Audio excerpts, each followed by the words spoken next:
Mao, sobre a nossa política. Publicado no novacultura.info em 22 de novembro de 2024. Ante a vaga anticomunista que agora desaba, a nossa política reveste uma importância decisiva. Não obstante, muitos dos nossos quadros ainda não compreendem que a política do partido no período atual tem de ser bem diferente da política seguida durante a Revolução Agrária. É preciso entender que, enquanto durar a guerra de resistência contra o Japão, o partido não mudará sua política de frente única nacional anti-japonesa, sejam quais forem as circunstâncias, e que muitas das medidas políticas aplicadas durante os 10 anos da Revolução Agrária não podem ser retomadas ponto por ponto neste momento.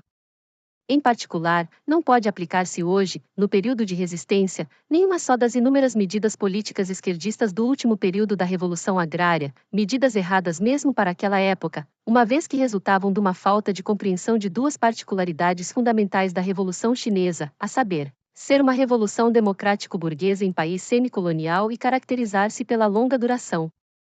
Por exemplo, nessa altura havia a tese de que a quinta campanha de cerco e aniquilamento e a nossa contra-campanha representavam um combate decisivo entre duas vias, revolução e contra-revolução, defendia-se a eliminação econômica da burguesia, política de trabalho e política fiscal esquerdistas, e dos camponeses ricos, atribuição de maus lotes de terra a estes últimos, a eliminação física dos senhores de terras, recusa em distribuir-lhes terras, o ataque aos intelectuais, o desvio de esquerda, na liquidação dos contra-revolucionários, o monopólio total dos órgãos do poder pelos comunistas, a orientação em direção da instrução pública comunista, a política militar esquerdista, ataque às grandes cidades e negação da guerra de guerrilhas, a política putista quanto ao trabalho nas regiões brancas e, ainda, o abuso de sanções disciplinares no seio do partido.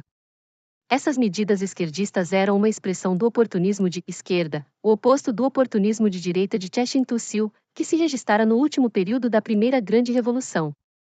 Nesse período, só unidade, nada de luta, enquanto que, no último período da Revolução Agrária, nada mais que luta, nenhuma unidade, excetuada a unidade com as massas basilares do campesinato. Assim se manifestaram em toda a evidência as duas linhas políticas extremistas, causadoras, tanto uma como outra, de enormes prejuízos para o partido e para a Revolução.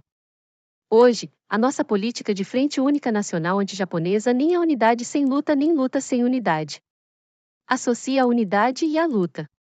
Concretamente, isso significa unir no seio da Frente Única Nacional Anti-Japonesa todo o povo que resiste ao Japão, quer dizer, todos os operários, camponeses, soldados, intelectuais e homens de negócios, que lutam contra o invasor. Praticar uma política de independência e autonomia no seio da Frente Única, sendo indispensáveis tanto a unidade como a independência. No domínio da estratégia militar, realizar com independência e autonomia uma guerra de guerrilhas no quadro de uma estratégia única. Fazer essencialmente uma guerra de guerrilhas, sem recusar-se à guerra de movimento quando as condições sejam favoráveis. Na luta contra os anticomunistas obstinados, explorar as contradições, ganhar a si a maioria, opor-se à minoria, esmagar os adversários um a um, atuar com razão, vantagem e medida.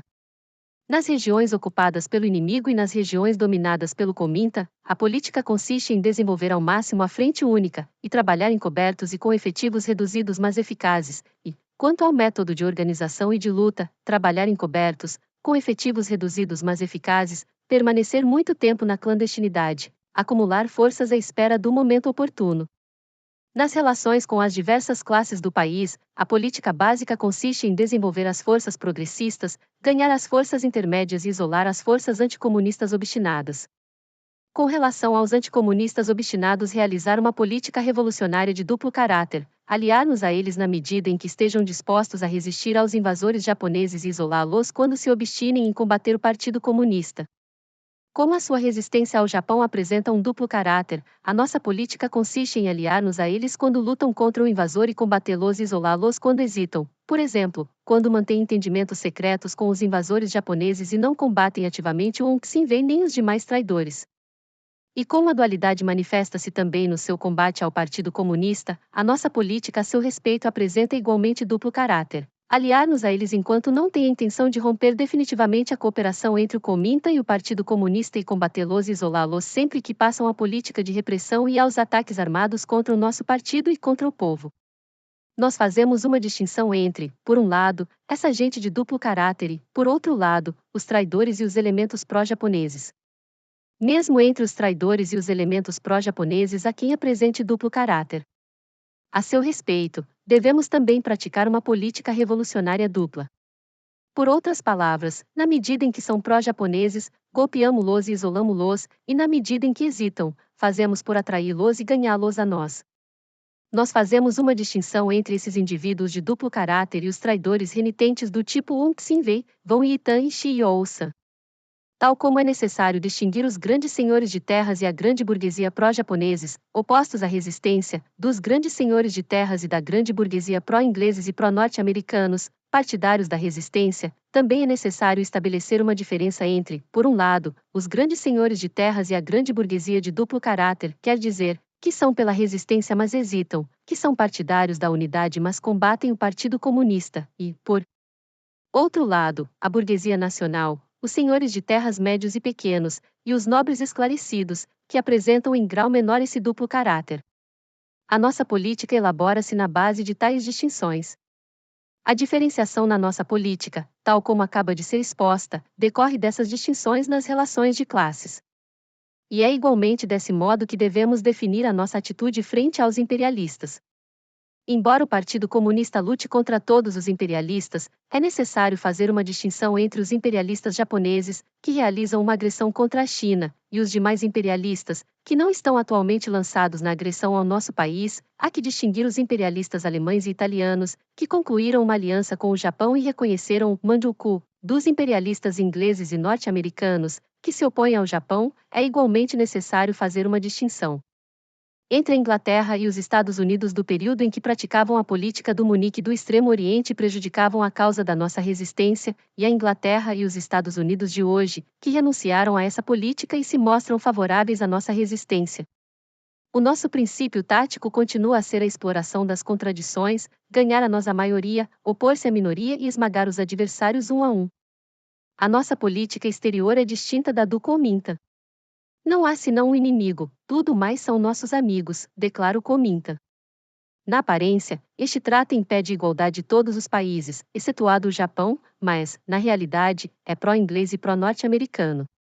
Quanto a nós, devemos fazer distinções, primeiramente entre a União Soviética e os países capitalistas, segundo, entre a Inglaterra e Estados Unidos, por um lado, e Alemanha e Itália, por outro, terceiro, entre os povos da Inglaterra e Estados Unidos, por um lado, e os governos imperialistas desses dois países, por outro lado, e, quarto, entre a política da Inglaterra e Estados Unidos, na época do Munique do Extremo Oriente, e a sua política atual.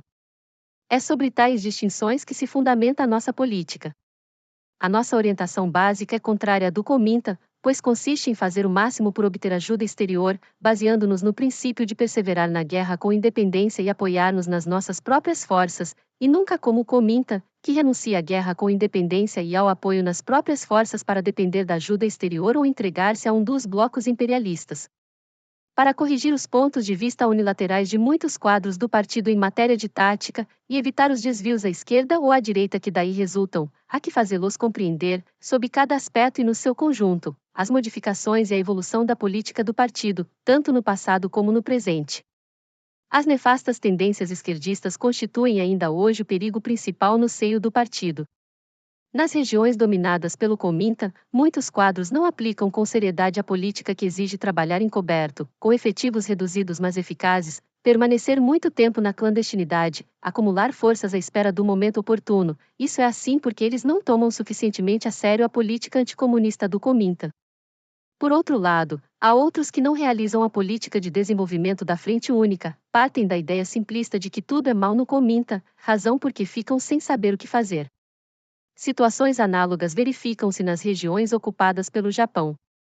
Nas regiões sob dominação do Kuomintang, bem como nas bases anti-japonesas, havia quadros que apenas buscavam a unidade, esquecendo a luta, sobreestimavam a aptidão do Kuomintang para resistir ao Japão e esbatiam a diferença de princípio entre o Kuomintang e o Partido Comunista, renunciavam à política de independência e autonomia na Frente Única, acomodavam-se aos grandes senhores de terras, à grande burguesia e ao Kuomintang, atando-se voluntariamente de pés e mãos, em vez de ousarem desenvolver sem reserva as forças revolucionárias antijaponesas e combater resolutamente a política comintanista de luta contra o Partido Comunista e limitação do Partido Comunista. Esses pontos de vista de direita, que no passado eram algo grave, estão no essencial eliminados.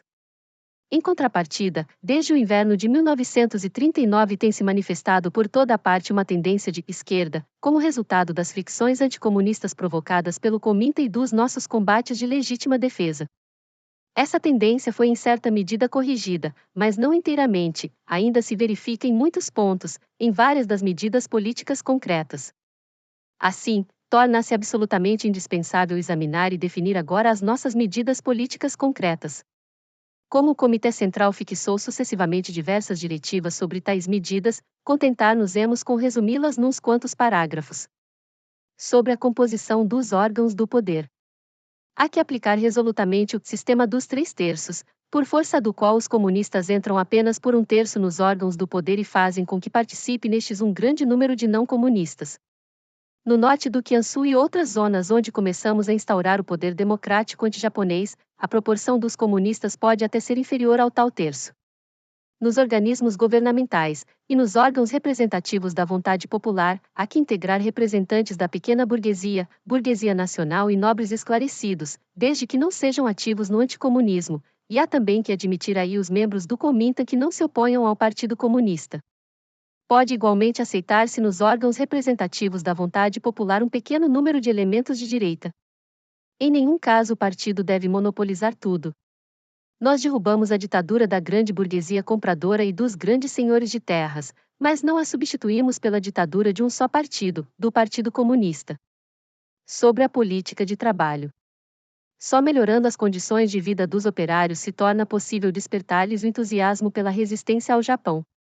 Mas há que evitar a todo o preço o exagero esquerdista, o aumento dos salários e a redução da jornada de trabalho não podem ultrapassar as medidas. Atualmente, na China, ainda é difícil instituir por toda a parte uma jornada de 8 horas e, em certos ramos da produção, ainda há de ser necessário autorizar a jornada de 10 horas. Nos demais ramos, a duração da jornada de trabalho tem de ser determinada atendendo-se à situação. Quando é concluído um contrato entre o trabalho e o capital, os operários devem observar a disciplina do trabalho e os capitalistas ter a possibilidade de realizar certos lucros. De outro modo, as fábricas fechariam, o que prejudicaria tanto a resistência como os próprios operários. No campo, em particular, não se deve elevar demasiadamente o nível de vida e o salário dos operários, seriam medidas capazes de suscitar objeções por parte dos camponeses, provocar desemprego entre os operários e diminuir a produção. Sobre a política agrária. Há que explicar aos membros do partido e aos camponeses que o momento não é para fazer a revolução agrária radical e que as medidas aplicadas durante o período da revolução agrária não podem ser adotadas hoje em dia. A nossa política atual deve estipular que os senhores de terras reduzam as rendas e as taxas de juro, para despertar o entusiasmo das massas basilares do campesinato pela resistência ao Japão. Contudo, é necessário que as reduções não sejam muito excessivas. Em geral, as rendas devem ser reduzidas de 25% e, nos casos em que as massas reclamarem reduções mais importantes, os camponeses serão admitidos a reservar para si 60 a 70% da colheita, mas nunca mais do que isso. A taxa de juro não deve ser reduzida para quem do admitido pelas condições de crédito correspondentes à economia do país. Além disso, a nossa política tem de estabelecer que os camponeses devem pagar as rendas e os juros das quantias tomadas de empréstimo, e que os senhores de terras conservam os seus direitos de propriedade sobre as terras e outros bens. A taxa de juro não deve ser reduzida a ponto de eliminar a possibilidade de os camponeses obterem empréstimos, nem a regulamentação das contas antigas ser de natureza a permitir aos camponeses que recuperem, sem indenizações, as terras dadas em garantia aos senhores de terras. Sobre a política fiscal. O montante dos impostos deve ser fixado em função dos rendimentos. Exceto os mais pobres, que devem estar isentos de impostos, todos os indivíduos com rendimentos, isto é, mais de 80% da população, incluídos os operários e os camponeses, têm de pagar contribuições ao Estado. As cargas fiscais não devem pesar exclusivamente sobre os senhores de terras e capitalistas. Há que proscrever as detenções com imposição de multas como meio de financiar o exército. Para a percepção dos impostos, enquanto não tivermos estabelecido um sistema novo, mais racional, pode continuar a adotar-se o velho sistema comintanista, modificando onde necessário. Sobre a política a respeito dos elementos hostis. Há que eliminar resolutamente os traidores e os anticomunistas inveterados, pois, do outro modo, será impossível defender as forças revolucionárias antijaponesas. Contudo, é absolutamente necessário evitar executar muita gente. Em caso nenhum se incriminarão os inocentes. Quanto aos reacionários, há que ser clemente para com os hesitantes e os que agem sob coação. Deve banir-se rigorosamente o recurso à tortura dos culpados, há sobretudo que atribuir importância à prova, e não fiar-se levianamente em deposições. A nossa política com relação aos prisioneiros, quer provenham do exército japonês quer das forças fantoches ou anticomunistas, consiste em pô-los em liberdade, excetuando-se os que tiverem incorrido no ódio profundo das massas, os quais, após ratificação das respectivas condenações pelas instâncias superiores, devem ser de rigor executados. Há que ganhar a nós em grande número os elementos que tiverem sido forçados a integrar-se nas forças reacionárias, mas cujo espírito seja mais ou menos revolucionário, e recrutá-los para o nosso exército. Todos os outros devem ser postos em liberdade e, no caso de voltarem a combater-nos e a ser capturados, devem ser de novo postos em liberdade. Não devemos vexá-los nem confiscar-lhes dinheiro ou haveres pessoais, nem arrancar-lhes retratações, mas sim tratá-los com toda a franqueza e boa vontade. Essa política deve ser seguida com relação a todos os prisioneiros, por mais reacionários que sejam. Isso é extremamente eficaz no isolamento do campo da reação quanto aos renegados, excetuando-se os que cometeram infrações mais graves, deve dar-se-lhes possibilidades de recuperação, sob condição de cessarem as suas atividades anticomunistas e se quiserem voltar ao caminho da revolução, podemos admiti-los, não se lhes permitindo no entanto que reingressem no partido. Os agentes comuns dos serviços secretos de informação do Cominta não devem ser colocados no mesmo plano com os espiões japoneses e os traidores, há que fazer uma distinção e tratá-los de maneira diferenciada. É necessário acabar com essa situação caótica em que qualquer organismo administrativo, qualquer organização, pode proceder a detenções. Para que se instaure uma ordem revolucionária no interesse da resistência, é necessário estipular que, excetuando-se as unidades militares em operações, só os órgãos judiciais e de segurança pública têm poderes para efetuar detenções. Sobre os direitos do povo. Deve estabelecer-se que todos os senhores de terras e todos os capitalistas que não se oponham à resistência ao Japão, gozam, tal como os operários e os camponeses, dos direitos da pessoa, do direito à propriedade, voto, liberdade de palavra, reunião, associação, pensamento e crença. Os órgãos do poder só intervêm contra os que, nas nossas bases de apoio, se entregam à sabotagem ou fomentam motins. Eles protegem todas as demais pessoas, sem imiscuir-se nas respectivas atividades. Sobre a política econômica. Devemos desenvolver ativamente a indústria, a agricultura e a circulação das mercadorias. Há que estimular a vinda para as nossas bases de apoio antijaponesas, de todos os capitalistas que desejem instalar nelas empresas. Devemos encorajar as empresas privadas e considerar as empresas de Estado apenas como um dos setores da economia. Tudo isso visa garantir a satisfação das nossas necessidades através dos nossos próprios meios. Há que evitar os atentados dirigidos contra as empresas úteis, sejam elas quais forem. A política aduaneira e a política monetária devem corresponder à nossa linha fundamental de desenvolvimento da agricultura, indústria e comércio, e não contrariá-la. Organizar conscienciosa e minuciosamente a economia das nossas bases de apoio, evitando toda a negligência, para garantir a satisfação das necessidades através dos nossos próprios meios, eis a condição essencial da existência durável das nossas bases de apoio. Sobre a política relativa à cultura e à educação. É necessário, com relação às massas populares, concentrar toda a atenção na elevação e popularização dos conhecimentos intelectuais e técnicos necessários à resistência ao Japão, bem como na exaltação do sentimento de orgulho nacional. É necessário deixar que os elementos liberais burgueses, entre pedagogos, trabalhadores da cultura, jornalistas, acadêmicos e técnicos, venham às nossas bases de apoio para colaborar conosco na instrução pública, publicação de jornais e outras atividades a que admitir nos nossos estabelecimentos de ensino todos os intelectuais que se mostrem relativamente ativos na resistência, dar-lhes uma formação em curto período e levá-los depois a trabalhar no exército, organismos administrativos e entre as massas. Devemos, com audácia, integrá-los nas nossas fileiras, utilizá-los e promovê-los. Não nos deixaremos cegar pelo temor de uma infiltração de elementos reacionários. Um certo número de reacionários infiltrar-se-á inevitavelmente nas nossas fileiras, mas nós estaremos sempre a tempo de eliminá-los, no decorrer do estudo e ao longo do trabalho. Em cada uma das bases de apoio criar-se-ão imprensas, editar-se-ão livros e jornais, organizar-se-ão serviços de difusão e entrega de publicações. Há que fazer todo o possível por abrir aí grandes escolas de quadros, sendo que quanto maiores e mais numerosas melhor. Sobre a política militar. Devem ampliar-se no máximo as fileiras do 8º Exército e do novo 4º Exército, pois são as forças mais seguras de que dispõe o povo chinês para prosseguir na resistência nacional. A nossa política em relação às forças do Kuomintang deve continuar a basear-se no princípio de jamais atacar sem que sejamos atacados, importa que nos esforcemos por criar laços de amizade com eles. No possível, far-se-ão ingressar no 8º Exército e no novo 4º Exército os oficiais simpatizantes, sejam membros do Kuomintang ou sejam sem partido, de modo que se reforce a edificação do nosso exército em matéria militar.